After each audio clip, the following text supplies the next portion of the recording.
Hi, my name's Sunny with Minaurum Gold. We're here on our Minaurum Gold YouTube channel. And again, I have another guest with me, Mickey Fulp with the Mercenary Geologist.com. Thanks, Mickey, for being on our channel today. My pleasure once again, Sunny. Excellent. Well, you know, last time when we spoke with Mickey, we talked about the real cost of mining gold, and we talked about all-in sustaining cash costs and what it really costs to mine an ounce of gold. And today, actually, he's done another study, again in conjunction with Cipher Research, and we're going to talk about the real value of gold in the ground. How do you measure that in terms of a company that is mining in production, exploration stage? And we're going to look at their model, the current model, and various other issues regarding valuing gold in the ground. So first of all, explain what was the premise for creating this model, you know, with Cipher Research. You know, with Cipher Research being very technical in nature in the studies, what was the premise for creating this model? Well, both parties, and they approach it a little differently than I do. Right. But the real premise is, how do we evaluate advanced explorers and developers to target companies that are undervalued with respect to their peers and evaluate how viable they are as takeover targets. Okay, got it. Interesting. So, what is the current model then, in terms of how you know, an analyst or whoever would value an ounce of gold in the ground as opposed to what you guys have now created?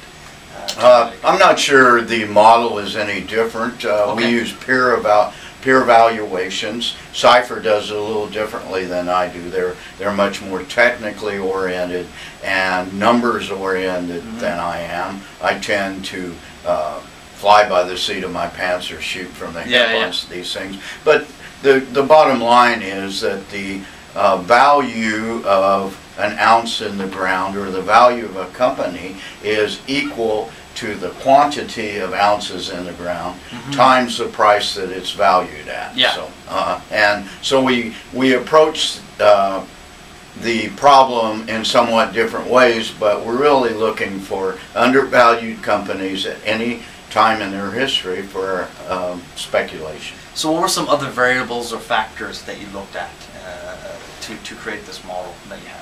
Well, for me, I look at share structure, people, projects, cash at hand, so it all goes together. But really, the project is king.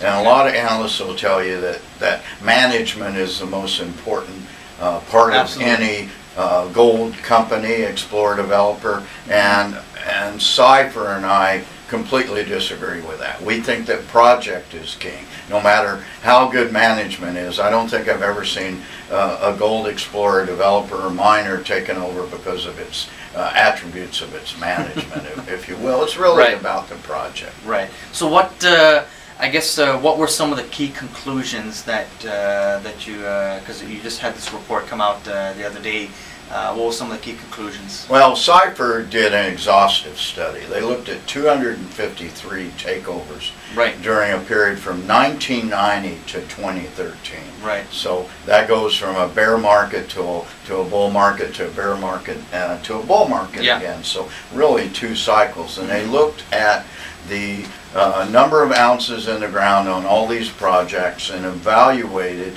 the cost paid per ounce. Right. And they were able to show that 80% of the acquisitions occur at less than $90 an ounce of gold in the ground.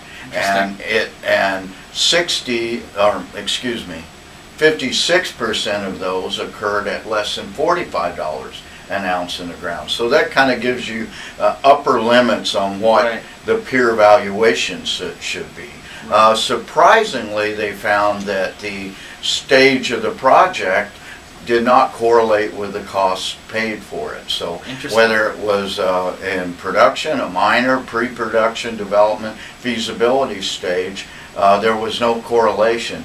Also, very surprisingly, and perhaps even more astounding to me, was the size of the deposit does not matter. So deposits with 100,000 ounces would be valued equally with projects with 30 million ounces in some cases. Interesting. So there appears to be a standard that the industry is willing to pay. Now, there are outliers. We see some very bad acquisitions paid for it. very high cost per ounce, especially during the bull market. But anyway, that kind of gave Cipher an upper limit for a peer valuation. Interesting. How can we use this model to our advantage to measure value, especially in a market like this? You know, how does the gold price come into play when you value these ounces in the ground? Well, historically, I've kind of used a rule of thumb that I take about 10% of the gold price would be the value, the highest value would ever want to put on in the ground ounces. But I also should mention that not all ounces are created equal. So you have resources measured, indicated, and inferred with higher levels of confidence from measured as opposed to inferred, which don't really have very much confidence in them. And then you have reserves, proven and probable reserves, where there's been a feasibility or pre-feasibility study done, and those ounces have been shown to be economically mineable at that particular time.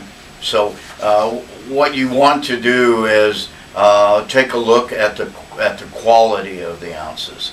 Okay. And that quality of the ounces is really king. You want high margin ounces.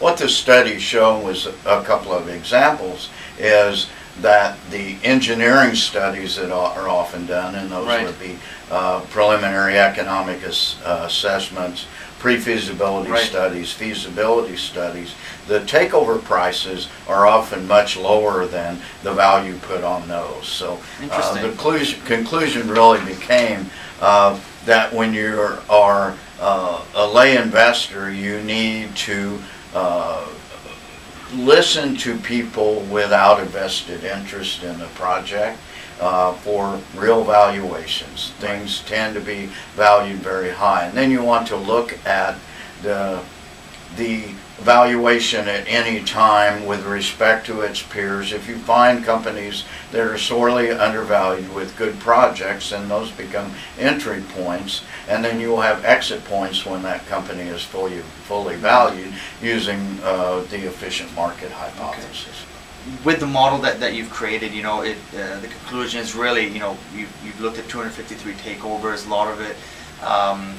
majority at $90 per ounce, and the partial to $45 per ounce, you said, right? 56%, that's correct. Right. So it looks like, based on this model, you know, unless you're there early into the story, that's really where you get the highest return on investment, and those are the type of companies you have to look out for. So, I mean, can you touch on yeah, so what the study really showed was time and time again that the early on investors, the founders, the family and friends, private placements, early on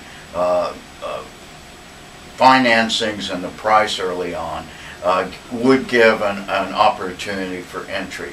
However, you want to be very careful as these things progress through engineering studies, because over and over again we found out that they were fully or overvalued with private placements done at much higher prices than the takeover price, and so what you really need to do is, as a lay investor, we found too many times those people were left holding the bag. And so I would encourage people to do these sorts of peer evaluations. You know, one of the differences between Cipher and me is, once again, I do back of the envelope stuff, and I'm dependent on the engineers and other analysts to crunch the numbers for me. But you can find undervalued companies at any time, and those are the ones you want to get into, with the ability for takeovers or also entry and exit points as they become fully valued. Well, in a market like this, there's lots of opportunities out there. Absolutely. And if you want to find out more information on Mickey and Mercenary Geologist.com, just visit the website, as well as Cipher Investment Research, and we'll provide the information there. And you can look in more detail at their model, as it's quite an in-depth report that has a lot of statistical analysis there. So be sure to check it out. Mickey, thanks again. Hey, thanks again, Sonny. Always my pleasure. Excellent. And look forward to the next interview. Thank you.